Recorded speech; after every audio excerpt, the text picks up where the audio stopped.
What's up guys and welcome. Now this video is just to bring you guys up to date. I do occasionally do the update videos and obviously this is one of them.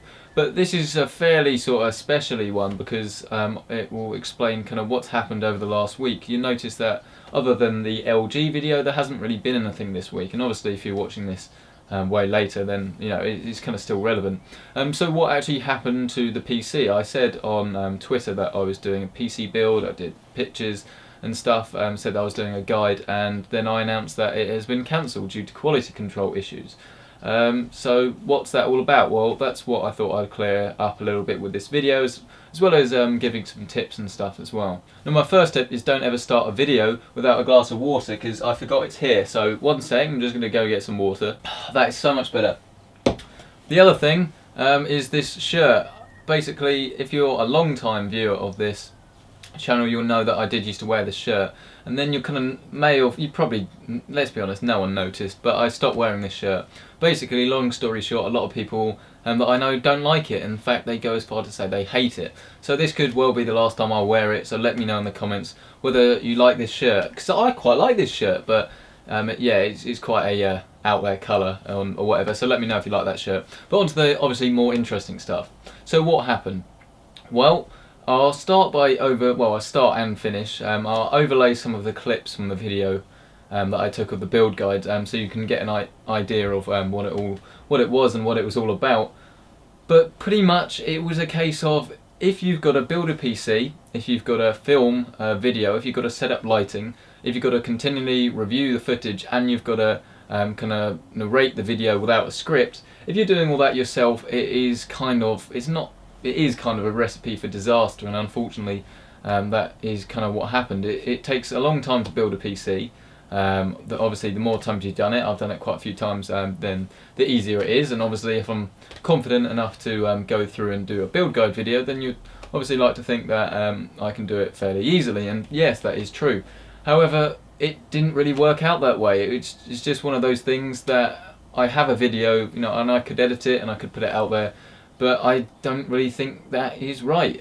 One of the things that got me into building PCs from the start was a really good video, and I'll see if I can find it, and if I can find it I'll leave it in the description below, was from Lifehacker, and they did a how to build a PC video, and I watched that, and that was almost like my gateway into PCs, and obviously where I am now with everything. So the last thing I want to do is get all these people interested in PC gaming, and that is one of the channel's greatest things. It's one of the things I'm kind of most proud of, the amount of comments that I get, and people messaging me saying, thank you, you've got me into PC gaming, where do I go from here, how do I do it? And I don't want to then give them a video that just makes it a bit unclear, and it's one of those things that, yeah, I could probably make a bit of money off a video, but I want you guys to be confident in what you're doing. So I thought I will obviously eat, what's the phrase? Eat humble pie, that is the phrase, and just come here and explain to you why that didn't happen. But obviously, as you can probably see from the clips, that is what it would have looked like. But I will definitely do one, but when I do another one, I will make sure it is a white case ideally, because that will be significantly easier. I'll get a second camera, and I'll get one or two people in to film it and review the footage, and I'll actually do it well. There's also a good video over on Linus Tech Tips. Again, I will leave it in the description below, and that is a very well made, nicely professionally done video, I should say, on how to build a PC. And if you want to build a PC, I would definitely say that is your place to start over the video that could have been. So that's the explanation of what actually happened out of the way. But what actually happened in the sense of how did the PC build go? Well, I upgraded from a motherboard, which was a Z67 board, along with an i5 2500K, and that was overclocked to 4.6 gigahertz. And one of the things I've kept very, very quiet on this channel, bearing in mind my position, is the fact that the i5 that I was running off the stock cooler. I know, it's terrible, but yes, it was running off the stock cooler, and don't really ask me how I managed it, but I got it running at 4.6 gigahertz off the stock cooler. That is really the reason why I never upgraded it. I've had that, oh god, it's almost 3 years now. I had that combo, and if you've been following the channel, you'll know that when I first got this, well, it's not this, but when I first got the PC, that I started with, it was that processor and it was with that cooler. So I never really knew that much about why I needed a dedicated cooler, overclocking or anything when I bought it, and it's just one of those things that I never upgraded just because it kind of, it works. Getting a better cooler is because you want to overclock your processor or you want to keep it cooler. But bearing in mind that my PC before, it never really, towards the end anyway, it never really needed additional cooling because I had already overclocked it and I didn't think I was going to get much more out of it, and it wasn't really very loud.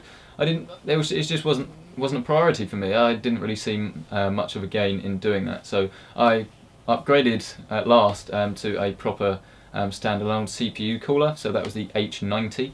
Obviously I'll go over that a bit more in detail. And then the processor was a I don't want to cut that one up. It's an i7 4790K, and that's one of the new Devil's Canyon processors, and I put it all in a new case, which was the 350D by Corsair.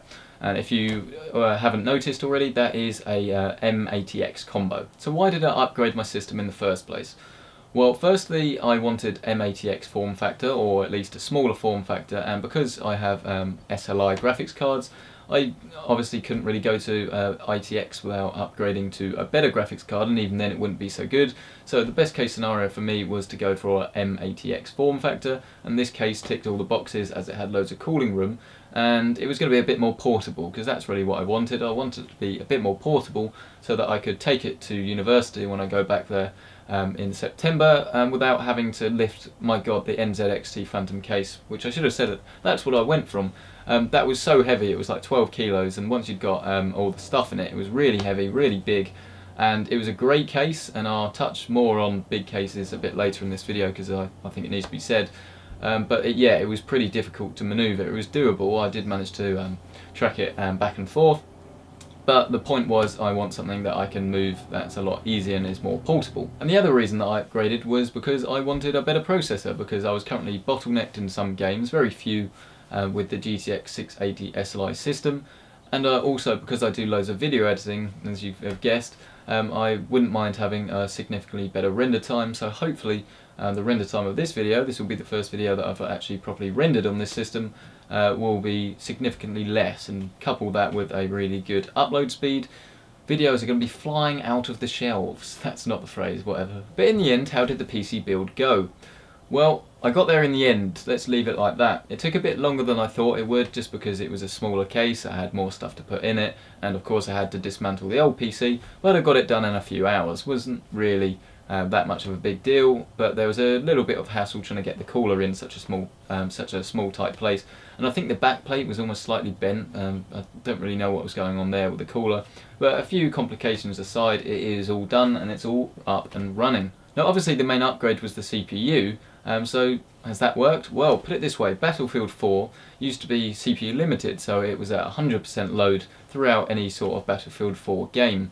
Far at Battlefield 4 now, leaving stuff like Chrome and other background processes open, whereas I used to shut them down, and the usage is now about 43, 44, 45%.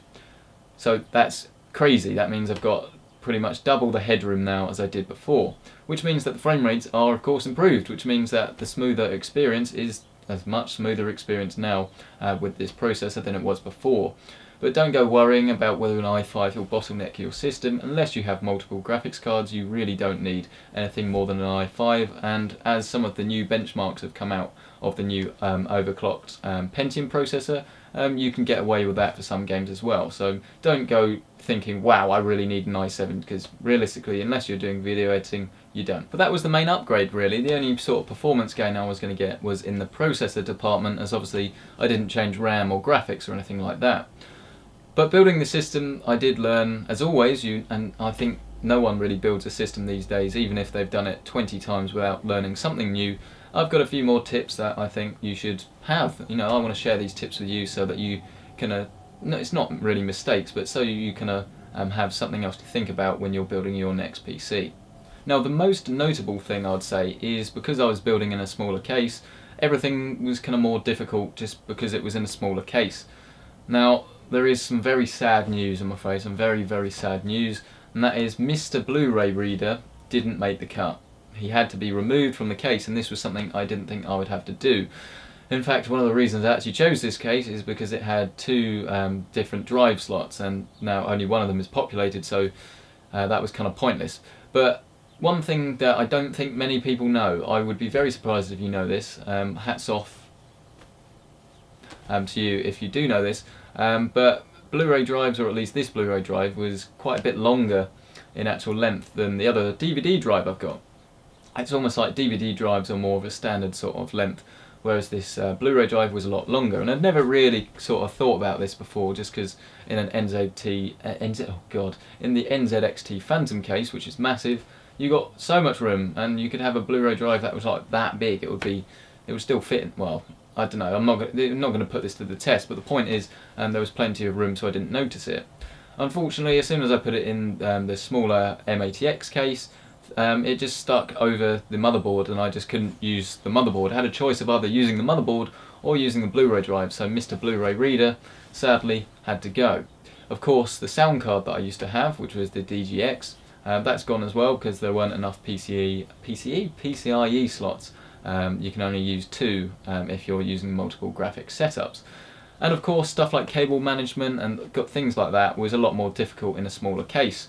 Having said that, I do actually like the Corsair case, it's the 350D. I think it actually is a pretty brilliant case. It's got a nice window, and bearing in mind its size, there is a fair amount of room to work with.